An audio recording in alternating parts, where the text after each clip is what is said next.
শপিংয়ে যাবেন, ভাবছেন কোথায় যাবেন? যদি পরিবারের সবাইকে নিয়ে একই জায়গায় সব কিছু পেয়ে যাই তাহলে কতই না ভালো হয়, তাই না? ঠিক আমিও চলে গেলাম এরকম বনানী রোড নাম্বার 11-তে ব্লক ডি প্লট 8-এ ব্লু চিজ থেকে আমি গত বছরে শপিং করেছি। একই ছাদের তলায় যে সব কিছু একসাথে পেয়ে গেলাম।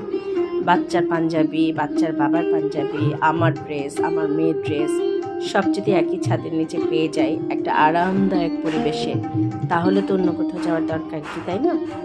ঠিক এবারও চলে গেলাম খুবই সুন্দর মনোরম পরিবেশে ব্লুচিজ, একদম বনানী মেন রোড থেকে একটু বামে 11 নম্বর রুটে ঢুকলেই ব্লুচিজের আউটলেটটি।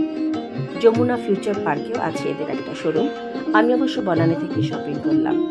একই ছাদের তলায় আমি সব পেয়ে গেলাম, শার্ট, প্যান্ট, আমার জামা, বাচ্চার জামা, পাঞ্জাবি, জামদানি শাড়ির রুমটাতে ঢুকে তো আমি একেবারে মুগ্ধ হয়ে গেলাম। এত সুন্দর সুন্দর গর্জিয়াস সব জামদানি শাড়ি, ব্লাউজ, সেই সাথে ম্যাচিং করা হিজাব, গহনা, এভরিথিং। আর এত চমৎকার করে সাজানো আছে সব কিছু, দেখেই ভালো লাগছে।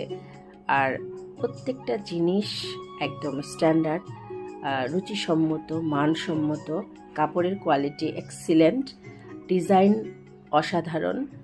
জামদানি শাড়ির কথা তো আর কি বলবো, অসাধারণ সব শাড়ি।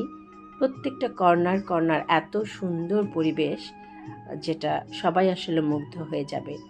ছোট বড় সবার ভালো লাগবে। এখানে আছে সুন্দর একটা রেস্ট নেওয়ার জায়গা। অনেকেই শপিং করতে যে একটু ক্লান্ত হয়ে যায়, তাই তারা একটু অনেক বয়স্ক লোক থাকে, একটু রেস্ট নিতে চায়। সুন্দর একটা বসার জায়গা আছে, ওখানে বসে তারা রেস্ট নিতে পারেন। চাইলে কেউ একটু কফিও খেতে পারেন। এর আগে আমি যখন রোজা ছিল না, যখন গিয়েছিলাম, তখন কিন্তু আমি এখানে বসে কফিও খেয়েছিলাম। আছে নানা রকমের পারফিউম, অর্নামেন্টস, আর গর্জিয়াস সব পাঞ্জাবি, কোটি, প্যান্ট, এভরিথিং। একই ছাদের তলায় যদি সব কিছু পেয়ে যাই আর পরিবেশটা যদি এরকম মনোরম হয়, তাহলে অন্য কোথাও কেন যাবে বলেন? চলেন সবাই যারা এখনো যায়নি তারা ব্লুচিজ থেকে শপিং করে ফেলি।